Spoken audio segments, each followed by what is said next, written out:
Welcome to the Electra-Med Edge, where we explore the science, technology, and innovations advancing human performance and patient care through precision measurement. I'm Andy, Clinical Sales Manager at Electra-Med, and I'm excited to have you join us as we launch this new series. Electra-Med is proud to be a service-disabled, veteran-owned small business founded in 1975 as a biomedical service organization.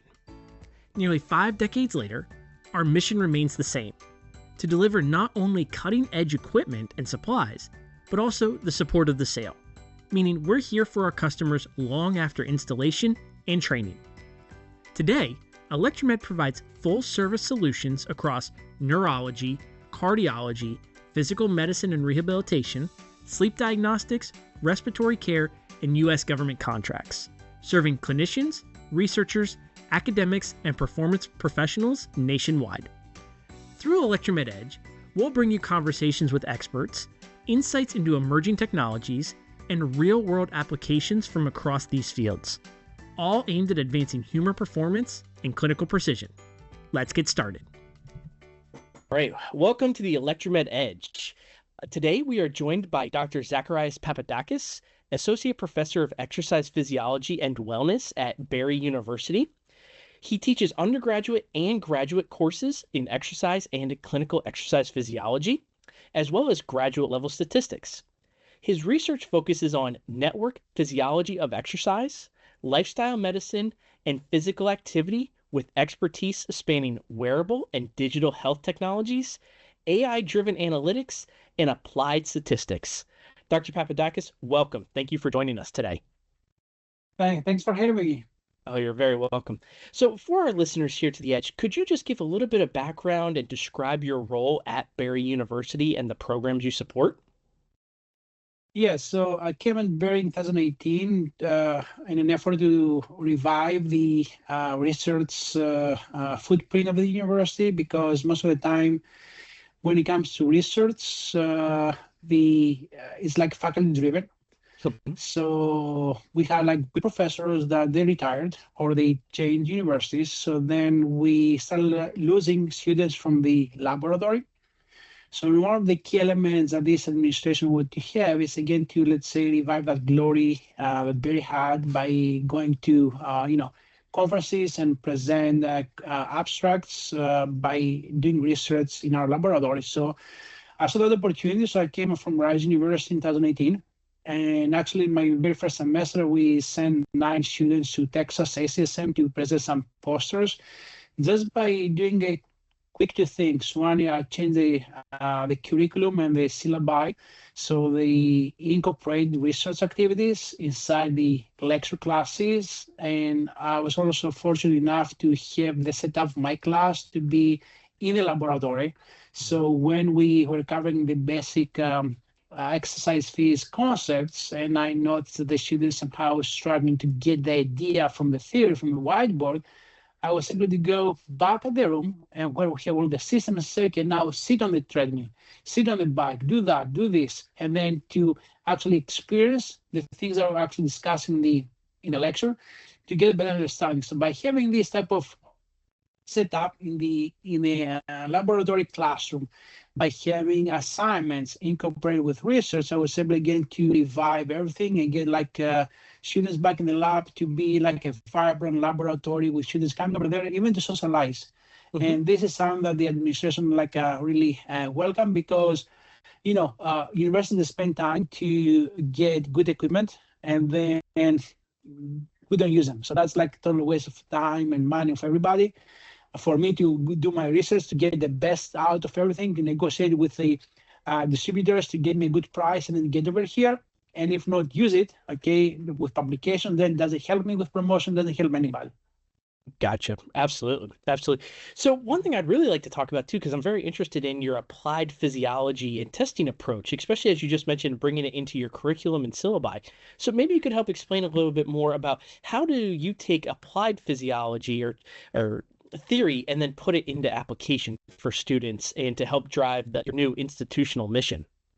So we start the basic, right? Let's say I ask them, like, you woke up today and how do you feel? And people is going to say, I'm tired. Okay.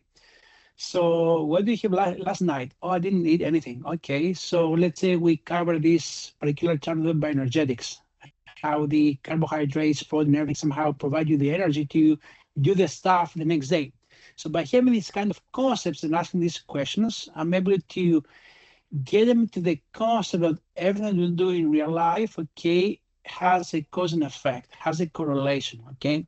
So if I did it well last night, okay, I came to bed and I was somehow in a fast period. So when I got up and I went to class and I tried to do a VO2 max test, my performance was like limited because I didn't have enough glucose to be able to fuel my muscles to do whatever I have to do.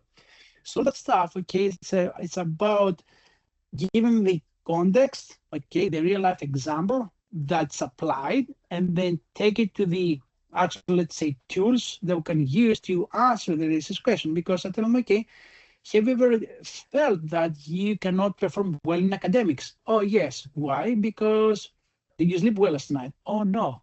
So this is like, let's say, the applied concept that I try to make it personalized. The more you make this like concept personalized, they can connect the dots, they can remember more. Otherwise, this is one of the things that we somehow miss when we teach this concept is like we go by the textbook, we put the formulas on the whiteboard and we expect everybody to follow us, but we fail to create the connection, the dots, to connect the dots. The moment you make this kind of personalized experience, and of course, not everybody woke up today in classroom and they felt exhausted, but some they did.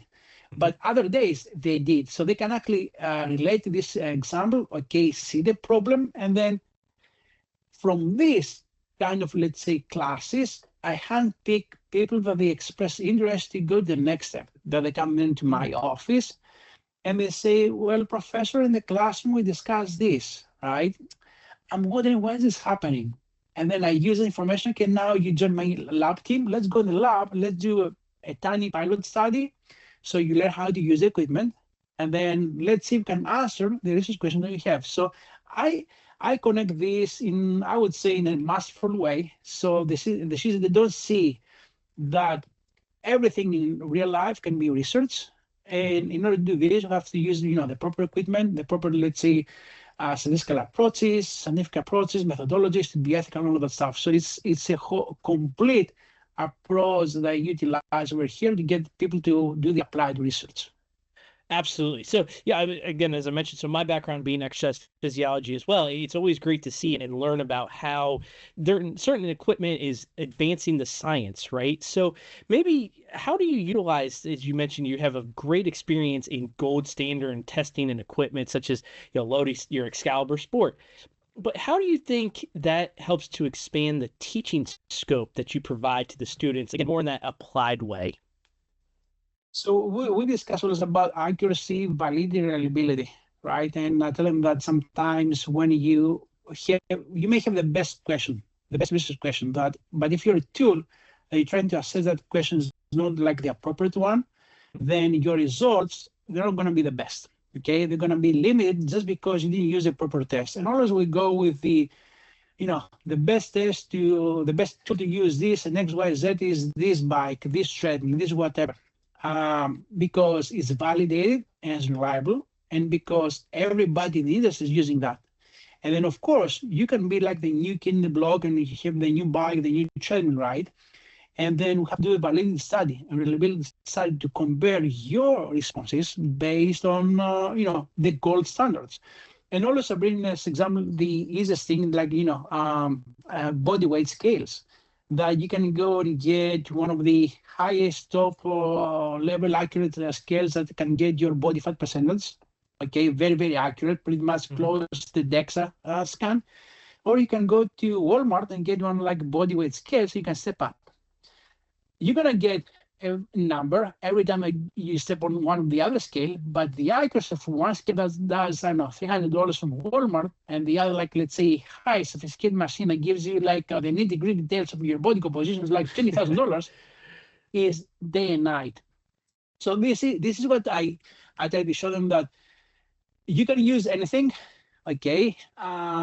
You cannot compare results from different systems, but at least when it comes to my laboratory and the way that I set up the laboratory, I always try to find, I would say, not the most expensive, but most of the time it is the most expensive because it's the most valid, accurate, reliable test that you have to get. And if the industry is using that and I want to produce good research, I have to use the same system because then I have to be able to compare the results that we got. Otherwise, if you use different system, it might be the difference that we found whatever we're testing on. It might be because of the system itself, not because of the design or the participants or the question. It might be just because we use different systems, and we know that the system, they have different associated errors every time I use this. Mm-hmm. No, absolutely. And, that's a good point. So always driving on, is it reliable? Is it valid? What has been peer reviewed previously? It's always, that's the key portions of science, especially repeating protocols or trying to deviate, I should say fix a protocol, but adjust your new protocol based off of what has already been accomplished. So, which is great. But I have a next question. So as we see, I'm touching based on your interest in wearables and also within kind of AI. So being an academic, a researcher, and a fitness professional, what do you see students are looking for now when they come into a lab like yours that does have gold standard equipment? What are they looking for to help, again, better themselves in research or even maybe assist in your research? Well, students have always the tendency to go for the easy way and try to get the most out of every direction. And when it comes to wearable devices right now, we got many of these things. Okay, we get so much data coming out of these wearable devices, but then we were somehow paralyzed by how much data we get, and we have to teach the students to be able to decompose everything and try to see, okay, from all this data we get from, let's say, my Apple Watch or any other wearable device, what's important for my research question? What's the thing I need to check, right? How AI, okay, may help me to break down all these like data, aggregated data, to something that's like important for me to answer the question I have. And then how maybe I can actually combine data together to see how the body responds based on different perspectives.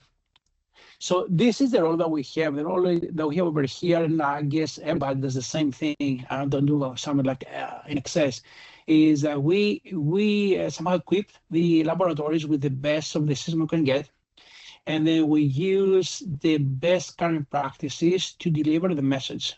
Okay, to be honest, in the last 3-4 years, I have fully incorporated AI practices in my laboratory activities and also in my teaching activities because this how everything goes right now, and I want to be ahead of game, and also I want my graduates, okay, to be able to understand what AI is. And I give you an example.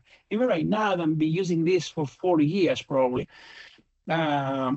My students somehow have that fear of, oh, if I use the AI, it's going to be bad. No, okay, so that's not like thing that we have to overcome as a community, a society. That yes, this, as everything else in our life, science is the ethical and unethical approaches. Okay, if you use AI to increase your workflow, your understanding, everything, okay, why not to use AI? And I give an example right now that we have with the EKG is that even the best cardiologists, okay, cannot see 100 ECGs a day. Right. Or you cannot actually see all the issues that we have, because in order to be able to be a great cardiologist and reading one really fine, you have to have the experience.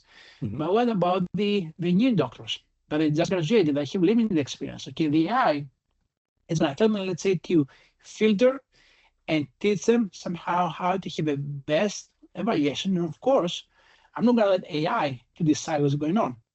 I'm going to let AI to help me find the things that I missed, okay, show me different perspectives. So when I do the diagnosis, I have all the information coming from different resources, and then I'll be one to filter and see if I'm going to go this approach or the other approach. So that's very important. I think this is where exercise science is going, medical field is going. As we go forward, people, they see that AI is going to take my job. No, AI is not going to take your job. The person actually that knows how to use AI is going to take your job. Yep. No, that's great. No, you're absolutely right. And I'd like to actually stretch this conversation just a little bit farther. And actually, in regards to your work, specifically with the cardiometabolic and CKM translations, how do you see AI mixed in with whether it be anaerobic or aerobic capacity testing? Because I know you mentioned a lot of your research deals with both mid-intensity and high-intensity exercises. So I guess let me start again is how do you see AI assisting you within that cardiometabolic or CKM translations? Yeah, that's excellent question. Let me for like let's say for the podcast to explain what the CKM is, the cardiovascular kidney metabolic syndrome, right? So it's like three things combined together. It's pretty much as we had in the past, the metabolic syndrome, right?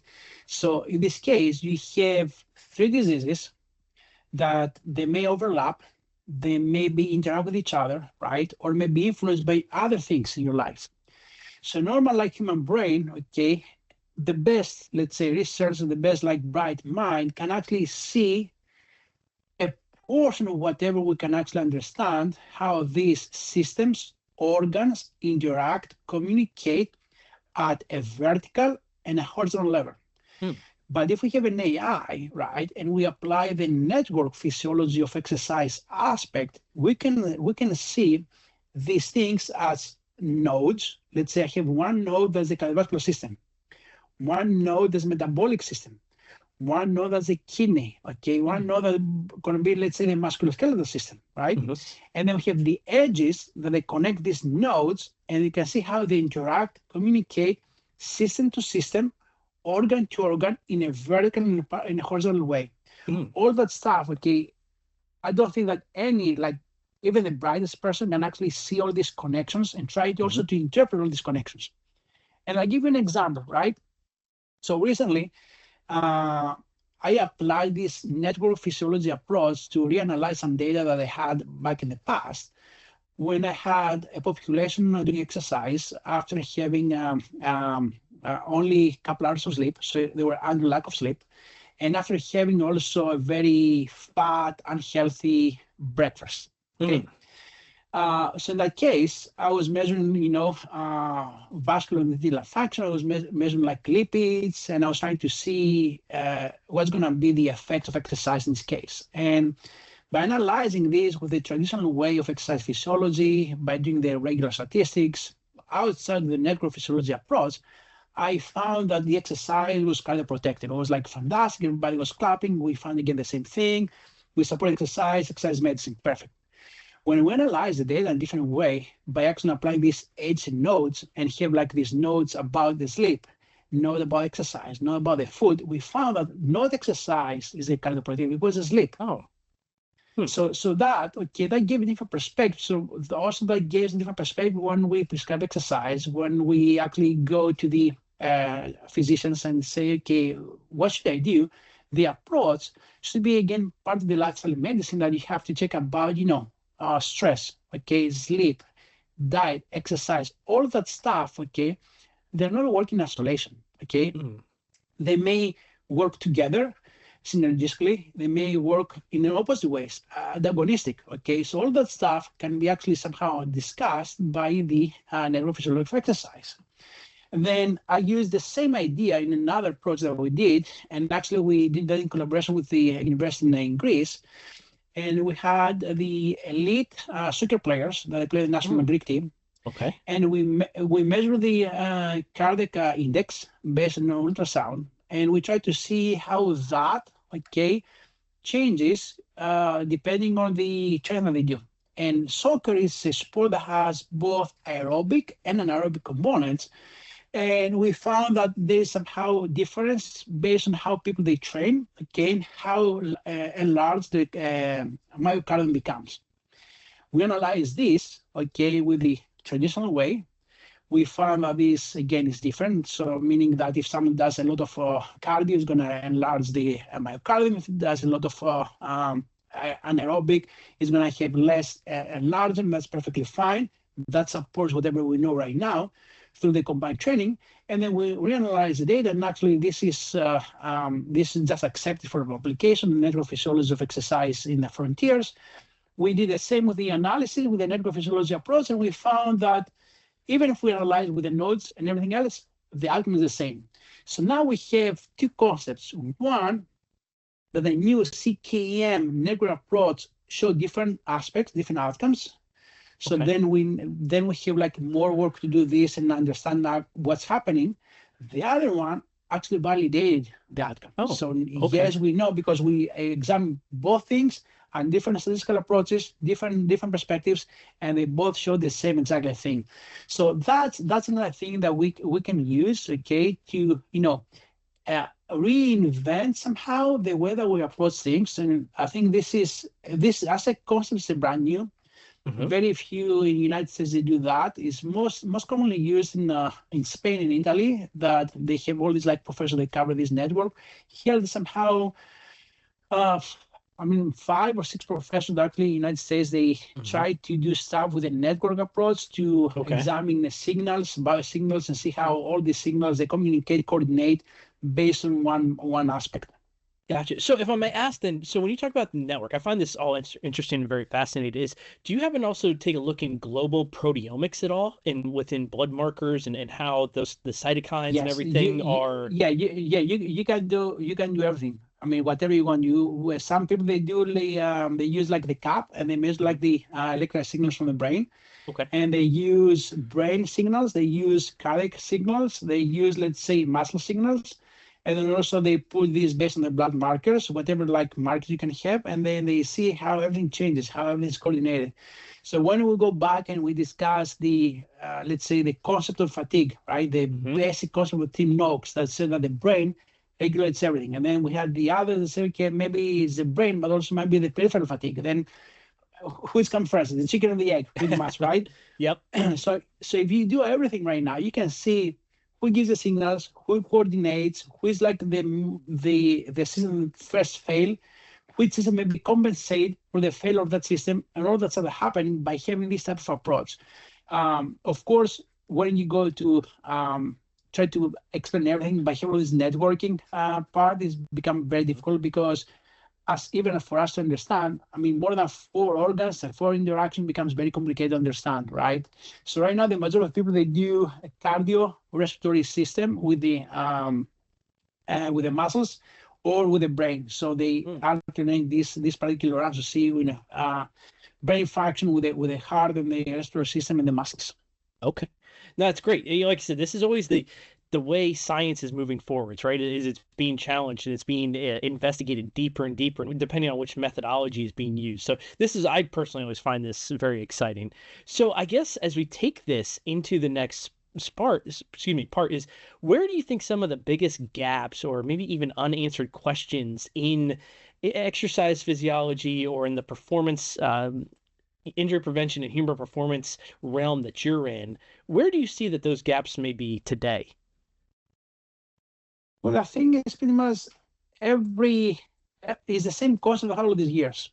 Like, let's say, fatigue. Why people get fatigue? Okay, never went away. We have all these concepts but we don't have a clear understanding. It's like psychological fatigue, is like a somatic fatigue. What's the case? And then if you think about what drive the science for this year, is like to have the best athlete or the best soldier, if you will, right? And the mind they go with that. So we want to always have somebody can run faster, throw the javelin further away, be more efficient, be the superhuman, right? I always joke with my students about the Marvel and everything, and Captain America and all that stuff, right? Yeah. So it's pretty much the same. But right now, I mean, if we go away through the military background to have the ultra human, okay, we need to have the healthiest person, I would say. If we want to have a longevity in our society, we need to be able to keep people healthier, okay, because we know as the ages go, right, and we pass from one time to another, we become more sedentary in nature, because all this like AI is going to do that for me. So I'm not going to get out of my office because AI is going to do that for me, or the robot or whatever. So we have to find ways to go back maybe to ways to be healthy, okay? And exercise might be one, diet might be another one. The lifestyle medicine approach might be another one. Something that we do miss here in the United States is the social interactions. Okay. Compared to Europe, for example, when it comes to research, a huge things about you go to a restaurant and you sit and you socialize with people, and you can stay at that table like for 2 hours and Okay. order like a salad and a beer. That's it. Nobody's gonna come say, "Here the check." Here in the United States is the moment you finish your last, let's say, portion of your food, here's a check, because you have to get off the table so you can actually put another one. So Sure. what you do miss is, so what do you miss in the social interaction that maybe change how systems work, right? In your body. We want to discuss again about lifestyle medicine and network approach. Then how to manage your stress. That's another thing. Okay. If we, with the social interaction, you become my personal psychologist, okay, then I don't need to go to a psychologist. I don't need to go to a psychiatrist, because I express my feelings to you. I spend time discussing my feelings with you, with my spouse, right, my friends. And then if you eliminate, the substance abuse, too much of the alcohol, because alcohol is perfectly fine, like red wines, cardioprotective. We do know that stuff, but the excess, what makes smoking, not smoking, exercise, okay, manage your stress with whatever you can do. All that stuff somehow are things that still remain key components. And then when you go to, diseases, okay, of course, right now, treating the cancer, important thing. Sure. But cardiovascular things we do like great. But it's about, I would say, the same question we've had all these years, but we just have a different perspective, and we try to answer the question with the information we have like nowadays and the technology that we have nowadays. Because as I said, fatigue was always for years. Having the ultra soldier was for years. As in Greece, okay, how to have the best soldiers like the Spartans. All that stuff is like the same thing. Right now we take with different perspective. Absolutely. So, and I'd like to touch on the perspective aspect, because being an, like you said, an academic and a researcher, and you bring vast perspectives of throughout all of your research. But what I'm getting at is, how do you think exercise physiology professors can help ensure that their graduates are prepared for both clinical and research avenues, based off of different perspectives in that regard? Well, I would say there must be a systemic change on how we teach the topic and how we receive feedback. Okay. Okay. Meaning that every program needs to have an advisory board that is comprised not only from academics, but people from the industry. So if right now, okay, I have, let's say, my advisory board and says that, you know what, the graduate you send me, they don't know how to do X, Y, Z. Okay, I have to adjust. And I have to adjust because I don't see what's outside. I'm here closed in 4 walls and I do my academic part. And I supposedly, okay, I teach my graduates to go outside and work outside. But if I'm disconnected with the industry and I know what the industry knows or wants right now, right? And I'm keep teaching the same thing that the industry doesn't know or doesn't want. So in the particular case, what's the point? So the graduate people, they have a degree, that they cannot use it.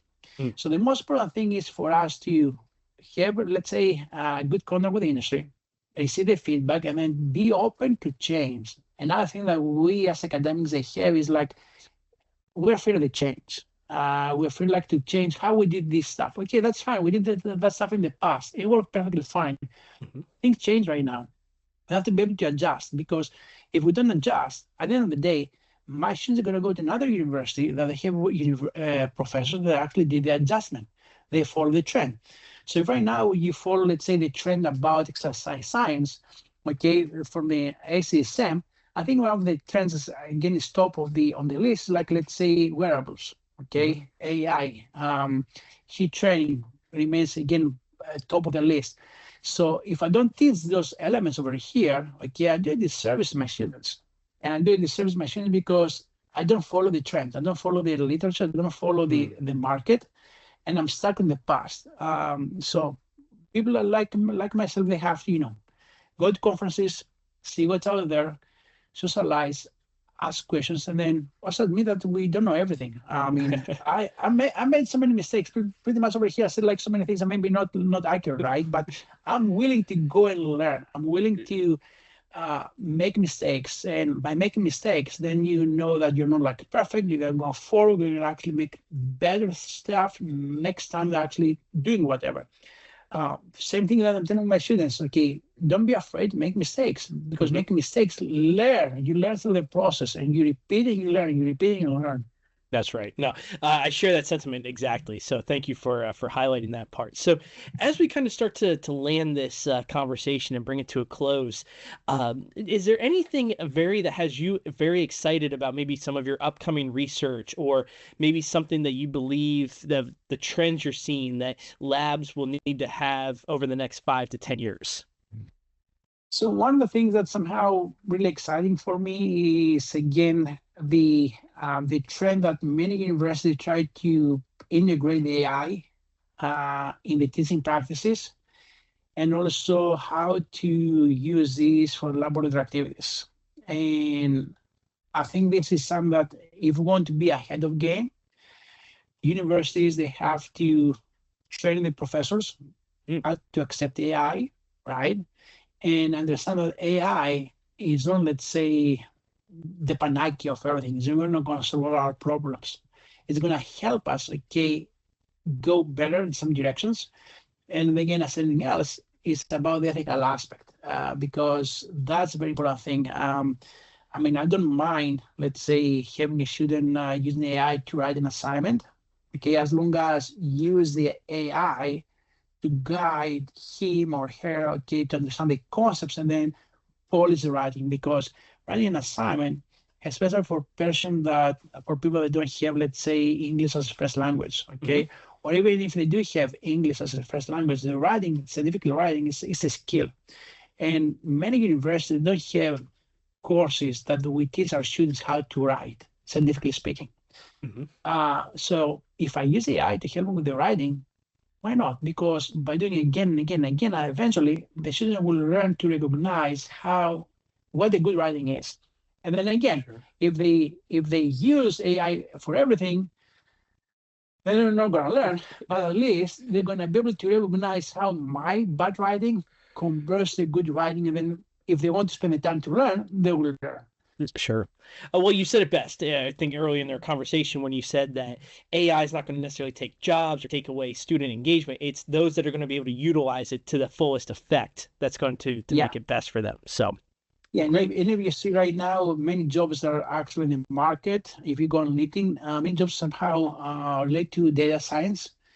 And you know, the data science, like AI, is like a huge thing, because they work with the massive data. We have, let's say, if you work with Los Angeles Lakers, right? And we can have all these like wearables that these players they put on during the training, during like the off training when they're home. With whatever they do, they have all this like data from the psychologists, from the biomechanists, from the exercise physiologists, from the nutritionists. Then the guy that gets all this data is bombarded by information. Right. So how are you going to actually filter, okay, and how to filter this in a way that is individualized for each player, based on what kind of condition they are, so they can actually give the proper instructions to the coaches. So you do this, you do that, so the work is somehow working in a synergistic way and support the progress of the athletes. That, okay, I don't think that one like a set of eyes can actually get it. You need to have all this like X information to analyze all this data, and then to make the data like something you can comprehend, and then you go forward from there. Absolutely. No, you make a really good point. And I'm glad to see that, you know, as we've talked, you're kind of at the forefront of all this. Your expertise is leading in this direction. So I'm very excited. I wouldn't say that I'm an expert. I'm one like some of the few that they see the value and they try to again be ahead of the game. They definitely have like more competent on the AI. But at least my university right now, in my department, I'm the only one that's been using AI for assignments.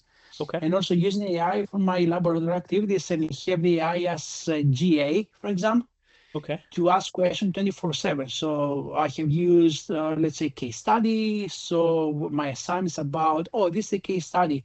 If the person has XYZ, how do you prescribe a program? And the answer is the textbook, right? So they can go and read, but they don't read. So I give them an extra option to go and play, and as a game for them, they may get the correct answer. But this is what AI gives me. And then, of course, I will use the Socratic method, so the AI is not gonna spit out exactly the answer. It's gonna torture them a little bit, so they can actually get the correct one. But this is what about the Socratic method is. I mean, I give you the answer by asking the question. So yeah, you say that, but why is that? What do you think is that? So keep going, keep going. So at the end, they learn the process. Absolutely. No, that's great. And learning the process, not being afraid to fail, make mistakes. That's how we all learn. That's how we all learn. So, well, great. Well, sir, as we kind of wrap up this conversation, we'll put your Google Scholar link in the show notes so people can view your research. Sure. But if they'd like to get in contact with you and reach, is there any social media? So they can use my LinkedIn. Okay. If they like Zacharias Papadakis, they can send me an email at zpapadakis@berry.edu. They can follow the Instagram again, zpapadakis. I try to keep the same tags, so it's easy for people to find you. But I'm open for collaborations. I'm open for discussions when it comes to teaching practices, research, everything. It's something that I'm open, because as a person I want to do extra stuff, right? And don't forget, I came here as an immigrant. I'm an American citizen right now. I'm very proud of my Greek origin. I'm very proud from American citizenship. Yeah. But I came over here to leave a legacy behind, if you will. And in order to do this, you have to work again and again, harder and harder than anybody else, because that's me. And because you don't leave everything behind just to go to another country to try to make a name or to create a legacy. So that happens with work. So if anybody out there wants to collaborate with me, do stuff, exchange thoughts about whatever, applied science, statistics, or whatever, please reach out. Absolutely. And I'm really glad you said that, because that's one of the key aspects of this podcast, is bringing those folks together within this community, within this culture, to collaborate, to learn, and to ultimately grow with one another. So because many of us, they work in silos, and not everybody is good in social media. I'm making posts on LinkedIn, probably 2 or 3 posts every week, because that's me, right? Yeah. But not everybody does that. So that might be another way to get people together. Okay. Social media is very good to use, as I said, ethical perspective, good use, people get people together. And this is what exactly you do right now. Absolutely, sir. Well, very good. Well, thank you again so much for your time, your sharing your wisdom, your expertises, and where you see everything going. So thanks so much for the opportunity. Thanks again for tuning into the Electra-Med Edge, where innovation meets precision in human performance and clinical care. To learn more about Electra-Med's full range of medical equipment and supplies, spanning neurology, cardiology, physical medicine and rehabilitation, sleep diagnostics, and respiratory care, visit us at electramed.com. Also, check us out on LinkedIn and Instagram at simply @Electra-Med. Be sure to follow, subscribe, and share this episode to stay on the cutting edge of healthcare technology. Thanks again for joining us, and we'll see you on the next one.